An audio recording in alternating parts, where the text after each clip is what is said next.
Well, good morning. So grateful to be able to speak with you and both online and people here because this information that we speak of is so vitally important to humankind and humanity. I'm wearing this because where else am I going to wear it? They gave us awards last night for our work, me creating ideas of food and him actually feeding people. It's important to celebrate and find joy in these interactions. I'm going to, since the issue of mercury was put before me in seafood, I'm going to deal with that issue very briefly.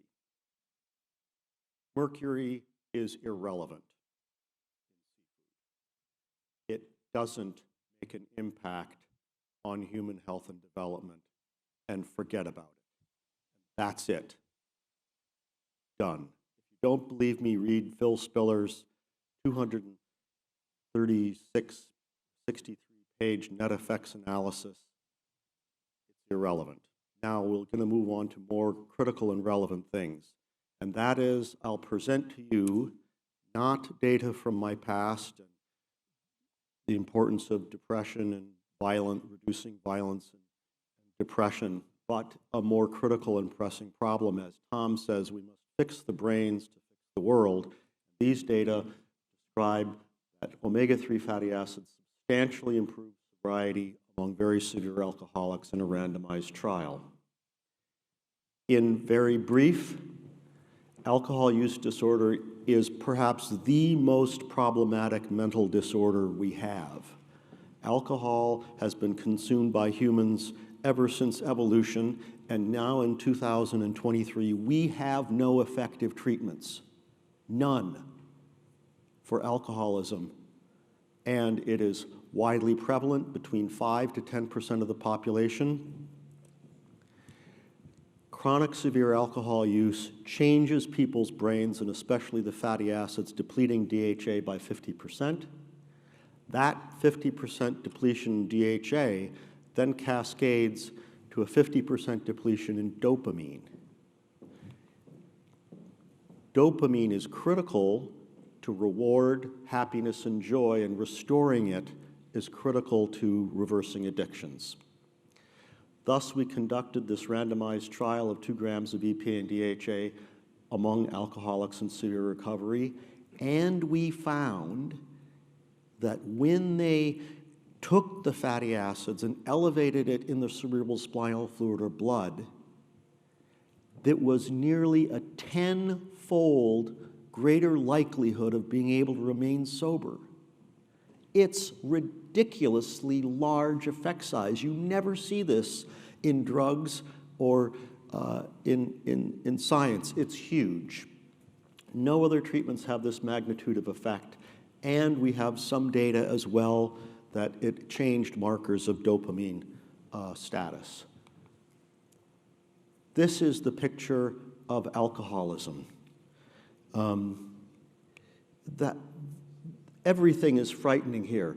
Alcoholism is the center of domestic violence and so many other problems.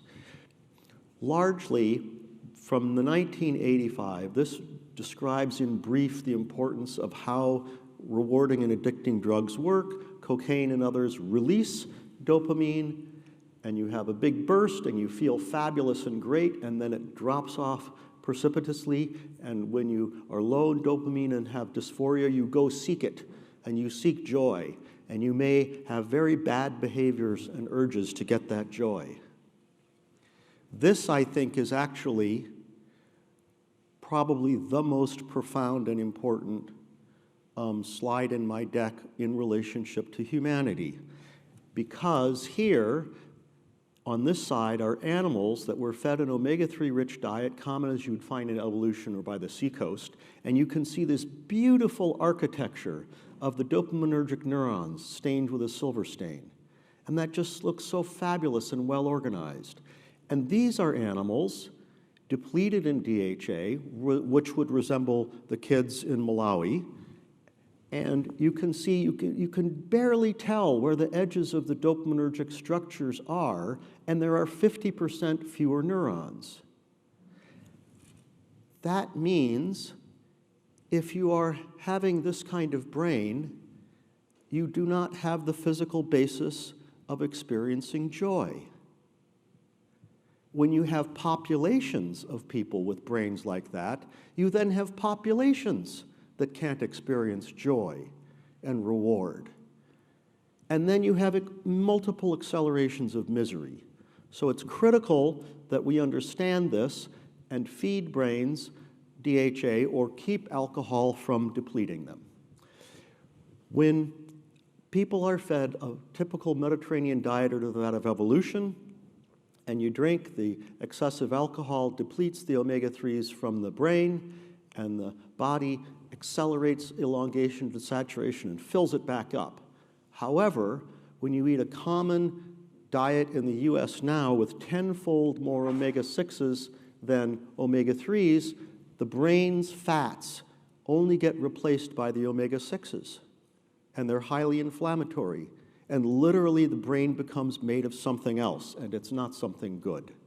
So you ask someone to quit drinking, that's fine, but the brain is still left in an abnormal state. This has consequences to the size and shapes of brains. Here is an alcoholic severely drinking and has very large ventricles and brain atrophy, and here is a moderate drinker, like some in this room. So when DHA is higher, these alcoholics, their brains look more like this. And when the DHA is lower, the brains look more like that. These data here were taken at baseline from our study, where we enrolled 96 aggressive and violent alcoholics, my kind of people, at the NIH, and detoxed them for 3 weeks, and then at baseline got lumbar punctures, got cerebral spinal fluid, did MRI data, comprehensive testing, discharged them from the hospital, gave them omega-3s or placebo, and asked them to take it, and I followed them, each of them, every week for 12 weeks, and then redid the testing at the end. So every week I'd saw them and say, well, how much you drink on Monday? How much you drink on Tuesday? Who are you with? How are things? So we enrolled 99, randomized, and you can see here that, of course, some assigned to take the DHA never changed their blood or spinal fluid levels and never took it. And then some of the folks in the control group heard that eating fish is really good. So they started eating more fish and raised their blood levels. So we did analyses both by assignment and also by who actually changed their blood levels of the omega-3s. This is what we call a big effect in science. This is just the number of people with any drinking out of the 90 days of the study. When they're unchanged, 17 days out of 90, any drinking, but in the omega-3 group, only 3 days out of 90. We analyzed these data in a different way and looked at the change from baseline of the omega-3 fatty acids. And here, those in the placebo group really had between -5 and 5 random noise, and the number of heavy drinking days are on the y-axis. That is 6 drinks for men, 5 for women, and you can see one in the placebo group elevated. So we compared the elevated group to the no change group at several levels we defined as sobriety. Here, for example, less or more than 10 heavy drinking days in the 90. And then we did odds ratios. So here, for example, with 10 heavy drinking days, there were only 2 factors in the entire study that predicted greater likelihood of sobriety. First, well, when you got discharged from the hospital, did you accept our offers to go to a sober living house where nobody's drinking and your behavior's pretty tightly regulated? Yes or no? You went to the house, you're 5.5 times more likely to stay sober. We put it in the same analysis with the omega-3 elevation. The omega-3s swamp it. 10-fold more likelihood to stay sober. This is in comparison. Now we can compare what are FDA-approved treatments for alcoholism. Here we have naltrexone, famous. It gets a lot of press. It's not a 10-fold more likelihood to stay sober, it's an 18%. It's not even a doubling of likelihood of sobriety. Acamprosate, 20% meta-analysis. Disulfiram abuse, you can't even do a placebo-controlled trial. So I offer you these ideas and these changes as I have now changed my life to live in Lake Tahoe, which you're welcome to come to visit. It's a beautiful place. And in order to experience its joy and experience the joy of life, you cannot do it if you have a seafood deficient brain. So thank you for your kind attention.